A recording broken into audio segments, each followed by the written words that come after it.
Alo. Abi kapı numunelerinin fotoğraflarını gönderdim. Hiç merak etme, eline ulaşacak. Artık 2 haftada mı gelir, 3 haftada mı?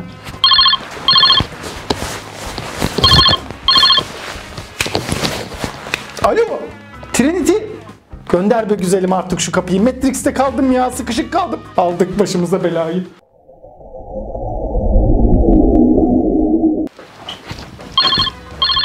Alo. Abi kapı kataloglarını gönderdim. Ayıp ettin abi. Teknoloji sağ olsun.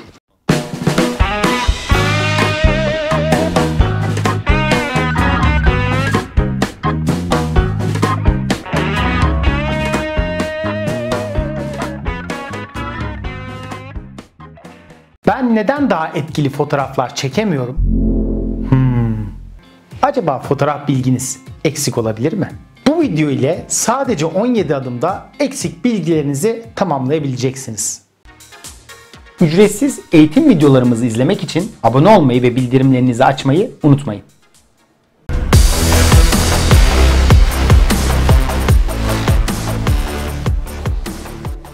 Biz fotoğraf bilgimizi akıllı telefonlarla çekim yaparken de kullanıyoruz. Bu videoyu izlerseniz sizler de bu bilgilere sahip olabilecek, daha etkili fotoğraflar çekebileceksiniz. Hem de sadece 17 adımda.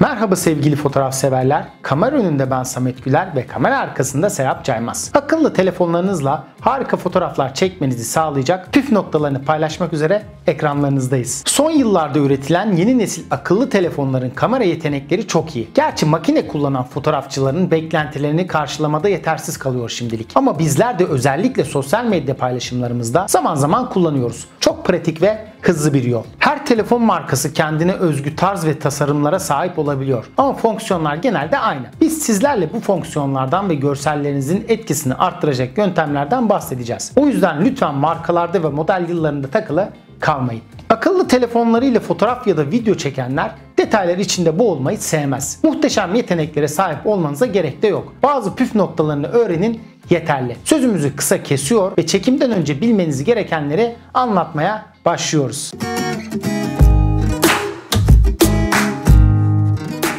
Telefonumuzu ve önde bulunan minicik merceğimizi silmekle başlayalım. Temizlik önemli. Bu çoğumuzun aklına gelmez. Oysa bu minicik mercek de kirleniyor, yağlanıyor ve görsellerimizde bulanık bir görüntüye sebep olabiliyor. Ne kadar ufak bir detay olsa da telefonun merceğini silmekle başlayalım. Akıllı telefonla fotoğraf veya video çekerken telefonu doğru tutmamız önemli. Fotoğraflarınızın titrek çıkmaması için buna dikkat etmeniz gerekiyor. Biz bu hassasiyeti kamera tutarken de gösteriyoruz. Mantık aynı. En ideal şeklimiz şöyle. Milimetrik sarsıntılar netsizliğe sebep olabilir. O yüzden avuç içime alıyorum. Ve ikinci destekle, arkadan destekle titrememesi için telefonumu destekliyorum ve baş parmağımla fotoğraf çekiyorum.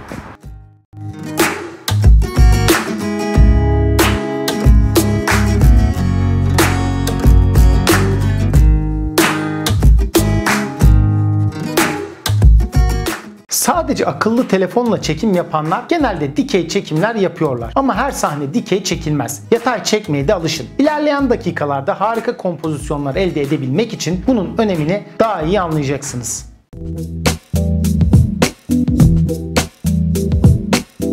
İster makine ile çekin, ister telefonla, fotoğraflarda netlik en önemli detaylardan biridir. Akıllı telefonlarda netleme yapmak bir dokunuşla mümkün. Net almak istediğiniz bölgeyi parmağınızla ekrana dokunarak seçtikten sonra bir kare belirir. Bu kare netlemenin yapıldığını gösterir. Bu kadar basit.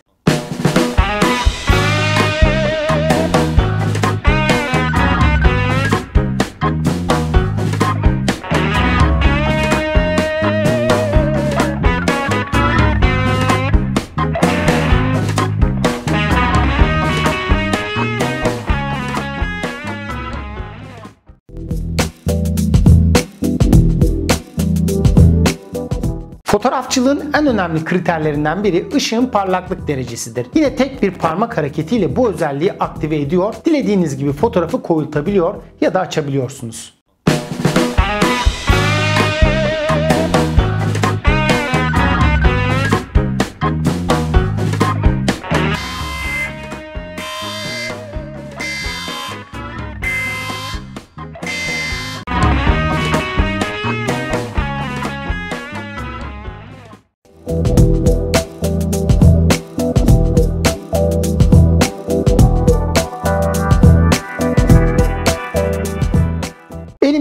iPhone 8 Plus marka bir telefon olduğu için size temel ayarları bu telefonun üzerinden göstereceğiz. Diğer markalarda da aynı ayarlara muhtemelen farklı menüler altından ulaşmak mümkün. Önce ayarlar bölümüne girelim. Buradan kamera sekmesini seçelim. Açılan ayarlar penceresinden ızgara fonksiyonunu aktive edelim. Izgara fonksiyonu konunuzu kadrajınızda konumlandırmanızda yardımcı olacaktır. Buradan biçimler sekmesini seçelim. Bu sekmenin altında farklı görsel formatları sunulmaktadır. En uyumlu formatı bilinen JPEG formatıdır ve kalitesi daha yüksektir. Bir önceki sekmeye geri dönelim ve otomatik HDR'yi aktive edelim.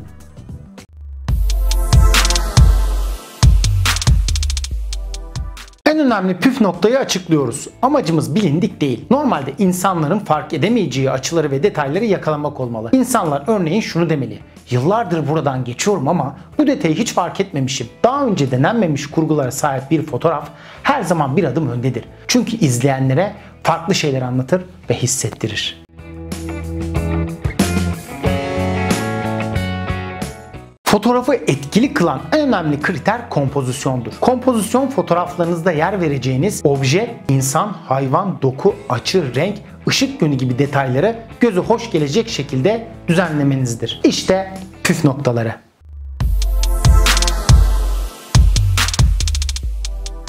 Bu yöntemle fotoğraflarınızın kenarlarını dolduruyoruz. Çünkü konumuzu doğal bir çerçeve içinde göstermek kadrajımızda derinlik hissi yaratır. Neler olabilir bu çerçeveler? Antik kemerler, köprüler, pencereler, kapılar, bir ağaç dalı, çiçekler. Bu teknikle izleyici asıl vurgulamak istediğiniz konuya daha hızlı ve anlaşılır bir dille yönlendirmiş olursunuz.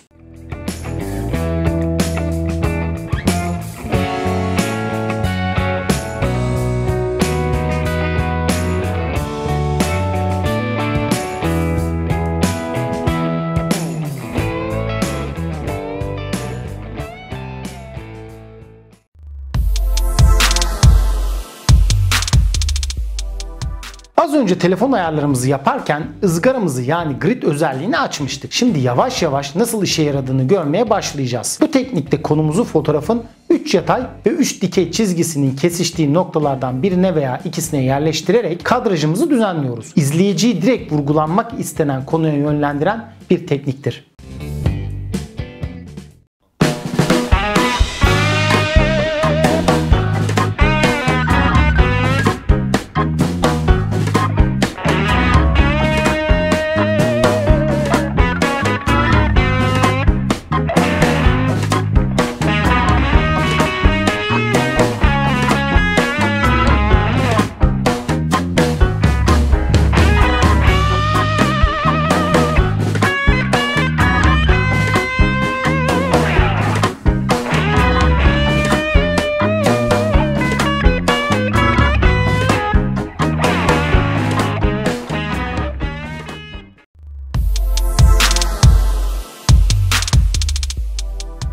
Çok sık kullanılmayan ve benim neden kullanılmadığına hayret ettiğim harika bir tekniktir. Tek sayılar kuralı. İnsan beyni özellikle imajlarda tekli sayıları daha dengeli, uyumlu ve huzurlu algılıyormuş bilim insanlarına göre. İnsanoğlunun her daim denge arayışında olduğunu düşünürsek mantıksız da gelmiyor. Kısaca şöyle uyguluyoruz. 2 elma yerine 3 elma çekiyorsunuz ya da 4 taş yerine 5 taşı gözü hoş gelecek şekilde düzenleyip fotoğraflıyorsunuz.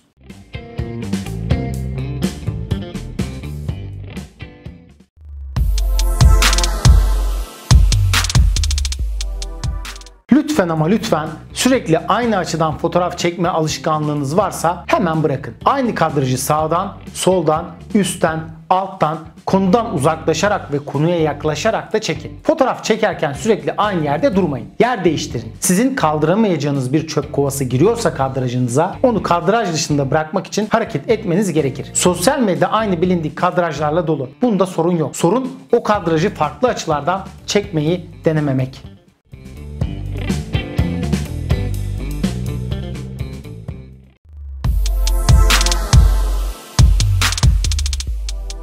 Zıt renklerin aslında birbirlerini tamamladıklarını biliyor muydunuz? Burada yine beynimizin algısından söz edebiliriz. Beynimiz zıt renklere bayılıyor. Zıt renkler kendi renklerini korurken aynı zamanda diğer renklerin parlaklığını da arttırıyor. Bu sayede capcanlı bir fotoğraf ortaya çıkıyor. İki zıt renk bulun, göze hoş gelecek şekilde kurgunuzu yapın ve çekin. Özellikle kırmızı, yeşil, sarı, mor ve mavi, turuncu renk kombinasyonlarını deneyin.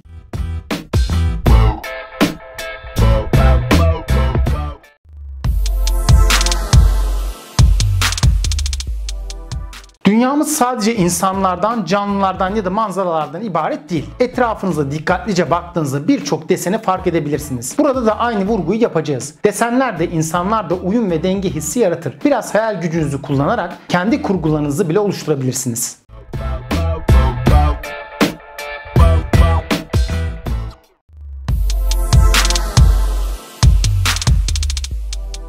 Alan derinliği fotoğrafçılıkta en sık kullanılan terimlerdendir. Fotoğrafın önden arkaya geçişte net görünen kısmıdır. Fotoğrafın tamamı net ise alan derinliği çok, portrelerde gördüğümüz flu bölgeler varsa alan derinliği az, yani sığ olur. Videomuzun başında netlik ayarlarından söz etmiştik. Netlik ayarlarının alan derinliği üzerinde etkisi vardır. Çekim yaparken konuya olan uzaklığımız çok önemli. Manzara ya da mimari gibi çekimlerde her yeri net almak isteriz. O yüzden uzak bir noktayı netlemek gerekir. Çiçek fotoğraflamak istersek ve sadece belli bölgeleri net, arka planı flu tercih edersek çiçeğe yakınlaşmamız ve net çıkmasını istediğimiz bölgeyi netlememiz gerekir.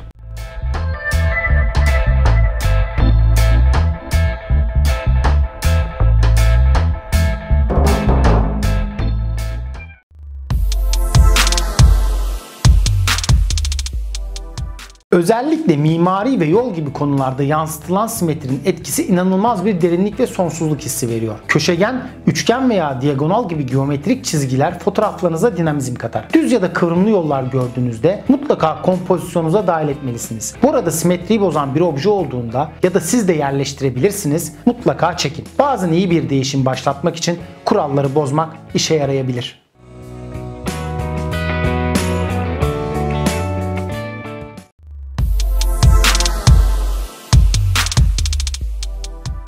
Fotoğraflar iki boyutludur biliyorsunuz. Ancak biz farklı açılardan çekim yaptığımızda görsellerimizde 3 boyutlu etki oluşturabiliyoruz. Çok basit iki yöntem var. İlkinde mimari bir çekim yaptığımızı varsayalım. Önden değil, köşeden çektiğimizde bu etkiyi alırız.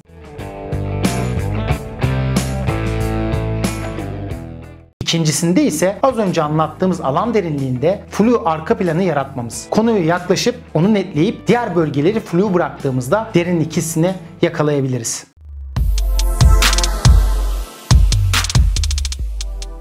Sade kompozisyonlar çok şey anlatır. Anlatmak istediğinizi aktarmanın en etkili yoludur. Göz yoran hiçbir şey yoktur. Fotoğrafınıza değer katmayan ayrıntıları fotoğrafın dışında tutabilirsiniz.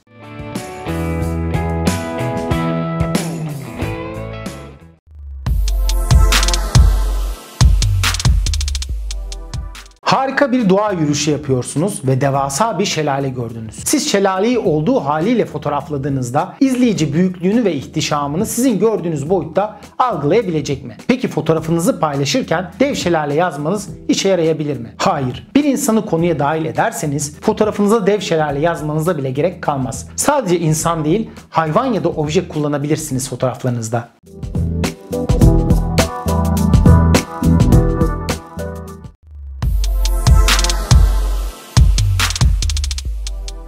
Modelinizin baktığı yöne ya da hareket eden bir objenin hareket ettiği yöne daha fazla boşluk veririz bu yöntemle. 3'te 1 kuralı ile birlikte kullanabileceğiniz bir tekniktir. Fotoğrafınıza devamlılık ve hareket katar.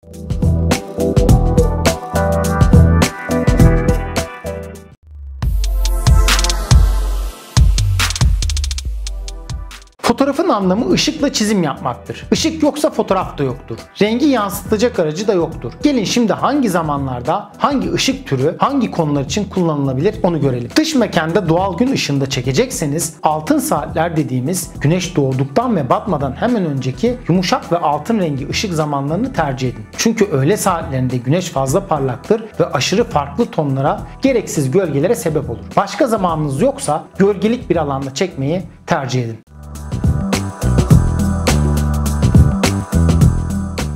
İç mekanda çekim yapacaksanız ilave ışığa ihtiyacınız olabilir. Akıllı telefonların sensörleri makine sensörleri gibi büyük değil. O nedenle az ışıkta telefonunuzla pek fotoğraf çekmeyin ya da ilave ışıklarla, yansıtıcılarla destekleyin.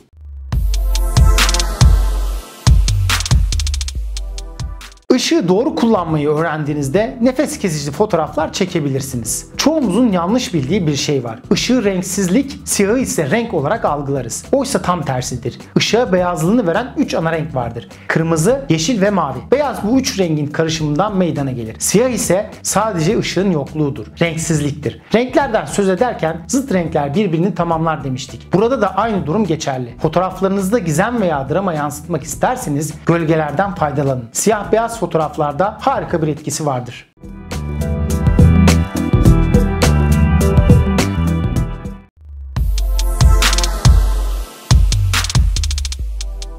Fotoğraflarımızı çekerken ışık kaynağı konumuza genelde yandan veya önden yansır. Oysa ters ışıklı oldukça şiirsel imajlarda elde edebiliyoruz. Özellikle gün batımlarında. Tek yapmamız gereken şey ışık kaynağını konumuzun arkasına alacak şekilde çekim yapmamız. Yani ışık fotoğrafı çeken kişinin karşısında olmalı. Bu sayede konunuz silüet şeklinde yansır. Bu arada flash ayarınız kapalı olsun lütfen. 3'te 1 kuralına da uyalım.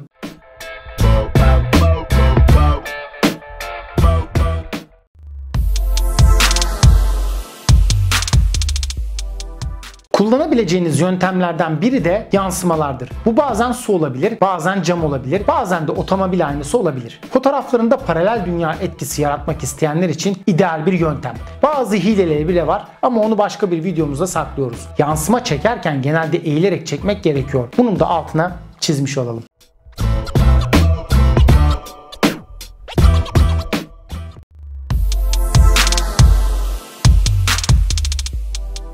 Fotoğraf çekiminizi tamamladınız. Hem de öyle böyle değil.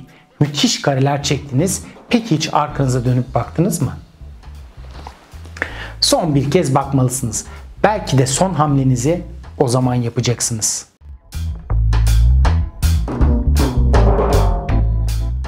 Bu tekniklerin tümünü aynı fotoğrafta uygulamanıza elbette gerek yok. Konunuza en uygun tekniği veya teknikleri seçebilirsiniz.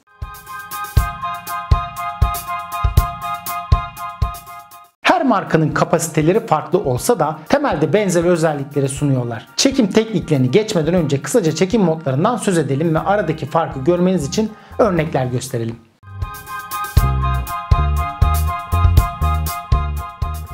Kuşkusuz her telefonda olan moddur. Konunuza yaklaşıp çekerseniz flu arka plan elde edersiniz. Yaklaşmayıp daha uzak bir noktadan çekerseniz her yeri aynı netlikte alırsınız. Tüm konular için kullanılabilir bir çekim modudur.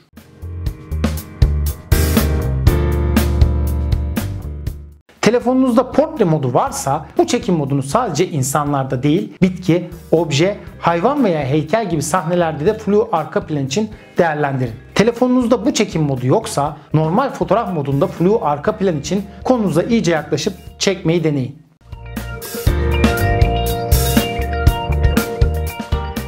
Kare modunun ölçüsü genelde Instagram paylaşımlarında değerlendirilebilir. Tercih edebilirsiniz ama bence normal fotoğraf modunda çekin, gerekirse croplarsınız.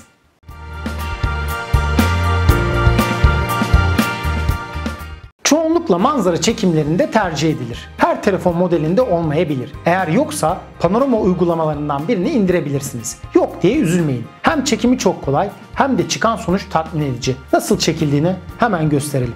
Mobil telefonlarla nasıl estetik, düzgün, güzel, kaliteli fotoğraflar çekeriz? Nereye geldik? Otağtepe'ye geldik arkadaşlar. Bakalım buradan neler çekeceğiz.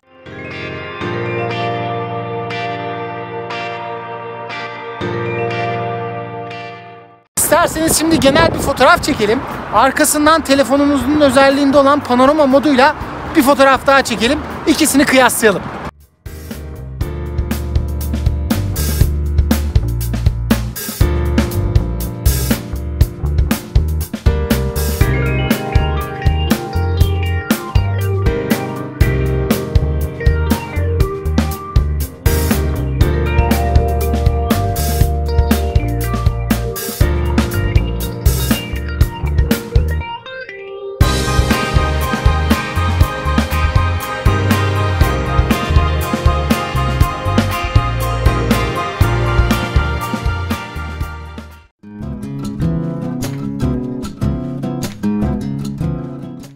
nesil telefonlarda bulunan modlardan biridir. Adından da anlaşılacağı üzere manzara gibi geniş açılı konular için tercih edilir. Geniş açıyı sokak fotoğraflarında da kullanabilirsiniz bu arada. Boyutsal efekti çok iyi yansıtır.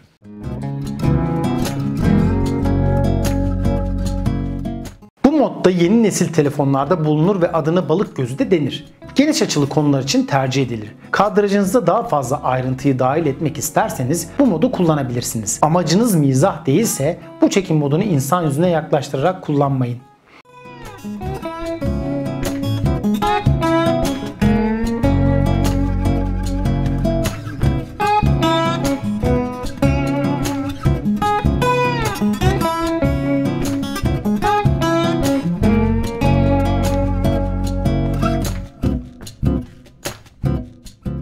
Konuyu yaklaştıran zoom özelliğini elbette unutmadık ama kullanmanızı çok da tavsiye etmiyoruz. Çünkü telefonlardaki bu özellik makine objektiflerindeki gibi değil. Fotoğrafınızın görüntü kalitesini bayağı düşürüyor. Zoomlamak yerine konunuza mümkün olduğunca yaklaşmaya çalışın. Normal çekin, dilerseniz sonra croplayabilirsiniz.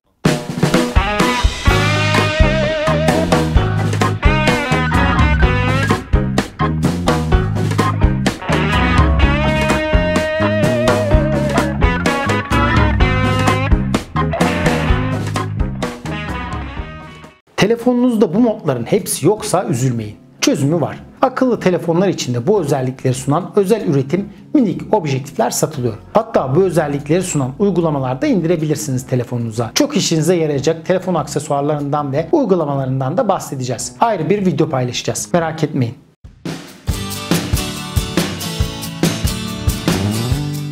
Örnek çekimlerimizi görelim ve videomuzu bitirelim.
Harika kareler çekmek için çok paralı ödeyip şehrinizden uzaklara gitmenize gerek yok. En rahat giysilerinizi, ayakkabılarınızı giyin ve kendinizi yaşadığınız şehrin sokaklarına atın. Yürürseniz daha çok şey fark edebilirsiniz. Bunu unutmayın.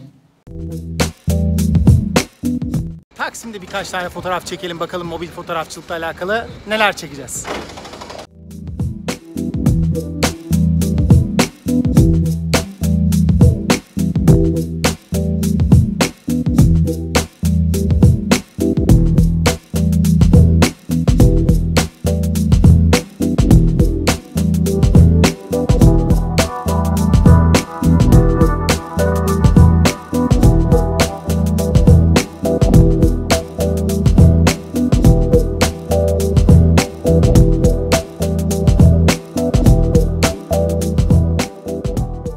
Grafitiler en trend portre fotoğraflar arasındadır. Şimdi biz de birkaç tane çekelim, paylaşalım bakalım neler yapacağız.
Sultanahmet'teyiz. Bakalım buradan neler çekeceğiz mobil fotoğrafçılıkla alakalı.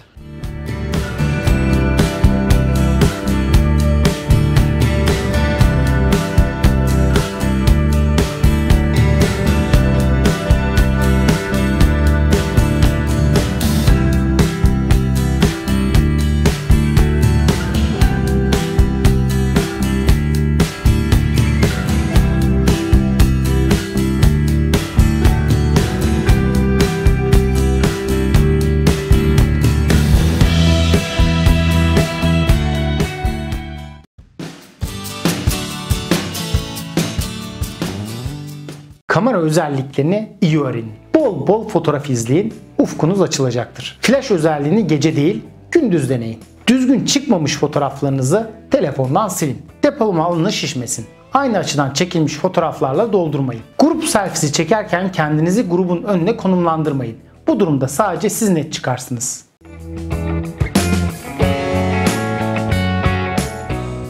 Fotoğraf makinelerinde de akıllı telefonlarda da gözümüzün gördüğü renklerin fotoğrafımıza yansımadığını fark etmişsinizdir. Sizlere bunu nasıl düzeltebileceğinizi iki kolay ve hızlı uygulamayla bir sonraki videomuzda göstereceğiz. Bu bir haftalık süreçte siz de fotoğraf çekin ve bu videoda öğrendiklerinizi uygulayın. Haftaya hep beraber çektiğiniz fotoğrafları işleriz. Videonun altındaki yorumlar kısmında sizlere bir soru sorduk. Cevaplarınızı bekliyoruz. Aynı yere soru ve yorumda bırakabilirsiniz. Ücretsiz eğitim videolarımızı izlemek için abone olmayı ve bildirimlerinizi açmayı unutmayın.